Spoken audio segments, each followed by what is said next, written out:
안녕하세요.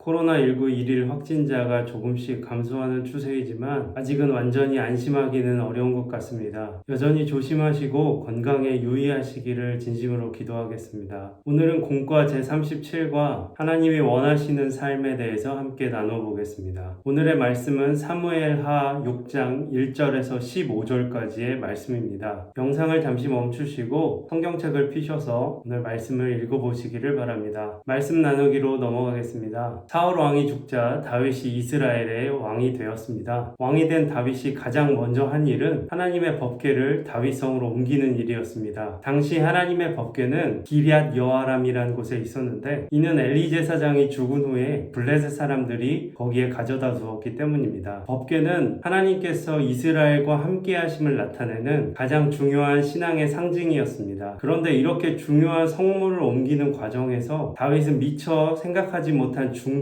실수를 저지르게 되고 예기치 못한 어려움을 만나게 됩니다. 우리도 주님을 위해서 열심히 헌신하고 봉사함에도 종종 어렵고 난감한 일을 겪을 때가 있습니다. 적당히 신앙생활 하시는 분보다 열심히 헌신하는 사람이 더 큰 어려움을 겪게 되면 성도들은 내심 당황할 수밖에 없습니다. 그러나 분명한 것은 이유가 없는 고난은 없습니다. 어려움과 고난 속에서 하나님은 우리에게 진정으로 원하시는 것이 무엇인지를 말씀하고 계십니다. 그럼 오늘 다윗의 사건을 통해서 알게 되는 하나님께서 우리에게 원하시는 삶이 무엇인지를 한번 살펴보도록 하겠습니다. 다윗의 삶을 통해서 알게 되는 하나님이 우리에게 원하시는 삶, 첫째는 화려함보다 말씀으로 살아야 한다는 것입니다. 하나님께서 모세에게 남겨주신 율법, 특별히 민수기 4장을 살펴보면 법궤는 아론의 자손들이나 제사장들이 어깨에 메고 옮겨야 하는 거룩한 성물이었습니다. 그런데 다윗은 새로 만든 수레를 이용하여서 이 법궤를 다윗성으로 옮겼습니다. 이 행렬을 위해서 참여한 인원만 약 3만 명이었고 법궤 뒤로는 온갖 악기를 연주하는 악단이 함께하면서 기뻐했습니다. 다윗은 아마 법궤를 좀 더 화려하고 성대하게 다윗성으로 옮기고 싶었던 것 같습니다. 그렇게 함으로써 다윗의 왕권이 좀 더 강하게 자리 잡을 수 있을 것이라고 기대했는지도 모르겠습니다. 다윗은 백성의 충분한 지지를 받고 있었지만 하나님의 법궤를 다윗성으로 옮겨옴으로써 자신의 왕권이 더 강화되고 좀 더 안정적인 통치를 할 수 있을 것이라고 기대했던 것 같습니다. 그러나 법궤가 돌아온다는 것은 하나님께서 이스라엘과 함께 하심을 의미하고 하나님께서 이스라엘과 함께 하신다는 것은 하나님의 말씀이 이스라엘을 통치해야 한다는 뜻이었기 때문에 다윗의 생각은 잘못된 것이었습니다. 하나님의 말씀이나 명령보다 내 생각을 앞세우면 자칫 큰 잘못을 저지를 수가 있습니다. 하나님께 영광을 돌리는 일보다 하나님을 이용하여 자신의 목적을 이루는 것을 더 중요하게 생각하기 때문입니다. 올바른 신앙생활이란 무엇보다 하나님의 말씀대로 살아가는 것이고 그 말씀대로 살아서 하나님을 기쁘시게 해드리는 것입니다. 다윗을 통해 알게 되는 하나님께서 우리에게 원하시는 삶, 두 번째는 하나님이 징계하실 때 돌이켜야 한다는 것입니다. 법궤를 옮기는 거대한 행렬은 나곤의 타작마당에서 멈추고 맙니다. 수레를 끌던 소들이 갑자기 뛰어서 법궤가 땅에 떨어지려고 하자 운반의 책임자였던 우사라는 사람은 손을 뻗어서 법궤를 잡고 맙니다. 그런데 그 일이 하나님의 진노를 사게 되어서 우사는 그 자리에서 죽고 말았습니다. 순식간에 잔치집에서 초상집이 되고 만 것입니다. 이로 인해서 법궤의 운반은 중단되었고 다윗과 많은 사람들이 두려워하게 되었습니다. 임시로 오벳 에돔의 집에 법궤를 가져다 놓은 다윗은 석 달 동안 자숙하는 시간을 보내게 됩니다. 말씀을 읽다 보면 우사에 대한 하나님의 처벌이 가혹하다고 생각될 수도 있는데요. 우리는 이 사건에서 다윗이나 우사 또 많은 사람들이 얼마나 하나님의 율법과 법궤에 대해서 안일하게 생각했는지를 보여주고 있습니다. 그리고 그들이 지켰어야 할 하나님의 말씀이 얼마나 거룩하고 가벼이 여겨서는 안 되는 것인지를 분명히 말씀해주고 있습니다. 하나님은 우리가 하나님의 말씀을 떠나 잘못된 길로 갈 때 징계하십니다. 누구에게나 징계는 아프고 힘든 일이지만 그것이 잘못된 것을 바로잡아주는 하나님의 도구임을 우리가 분명히 알아야겠습니다.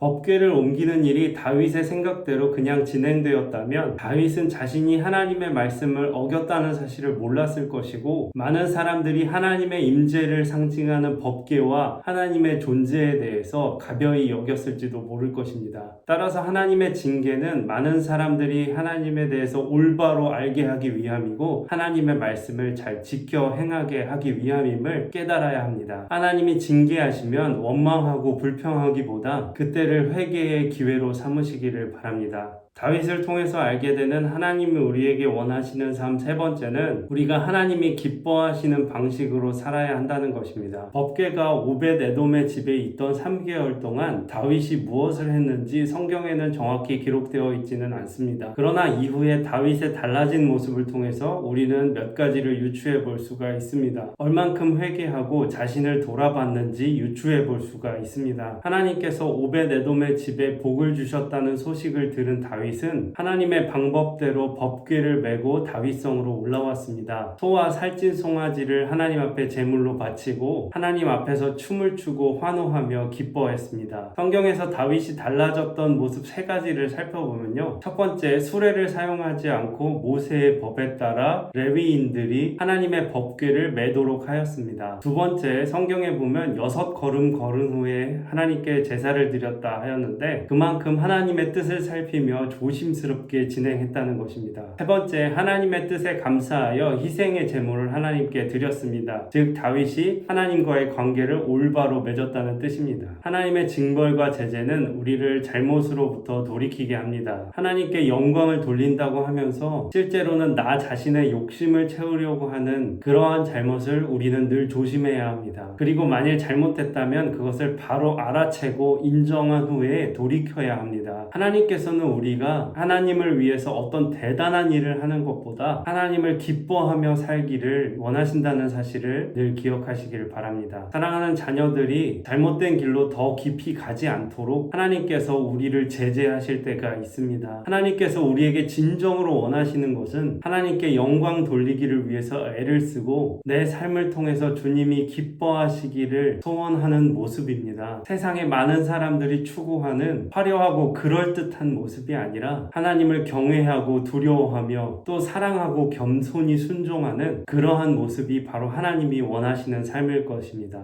말씀 행하기로 넘어가겠습니다. 묵상 질문, 하나님께서 법궤의 이동을 막으신 이유가 무엇입니까? 첫째는 다윗이 하나님의 말씀보다 자신의 생각을 앞세워 법궤를 옮기려고 했기 때문입니다. 둘째는 하나님께서 이 징계를 통해서 하나님의 임재와 하나님의 말씀에 대한 중요함을 깨닫게 하시려는 의도가 있었습니다. 셋째는 이 사건을 통해서 다윗과 이스라엘 백성들의 변화된 삶을 보시기 원하셨기 때문입니다. 적용 질문, 하나님이 나에게 원하시는 기뻐하시는 일이 무엇일까요? 다시 말씀드리지만 하나님은 우리가 하나님을 위해서 원대한 위대한 일을 하는 것보다 오늘 하루의 삶을 하나님을 기쁘시게 하는 삶을 살아내기를 원하신다는 사실을 기억하시기를 바랍니다. 하나님이 기뻐하시는 삶이란 오늘 하루도 하나님 말씀에 순종하고 하나님과의 관계를 온전하게 세워나가는 삶일 것입니다. 이것으로 공과 37과 하나님이 기뻐하시는 삶에 대해서 마무리하도록 하겠습니다. 기도하도록 하겠습니다. 참 좋으신 은혜와 사랑의 하나님 감사합니다. 하나님, 오늘 다윗의 사건을 통해서 하나님의 임재와 하나님의 말씀이 얼마나 중요한지 깨닫게 되었습니다. 하나님, 저희가 살아가면서 잘못하고 실수할 때마다 깨달을 수 있는 지혜를 주시고 늘 하나님이 기뻐하시는 삶을 살아낼 수 있도록 함께하여 주시옵소서. 늘 하나님 말씀에 순종하며 하나님과의 관계를 온전히 할 수 있도록 저희의 믿음을 붙잡아 주시옵소서. 코로나로부터 지켜주시고 하나님 하루속히 이 사태가 해결될 수 있도록 주여 긍휼히 여겨 주시옵소서. 예수님의 이름으로 기도합니다.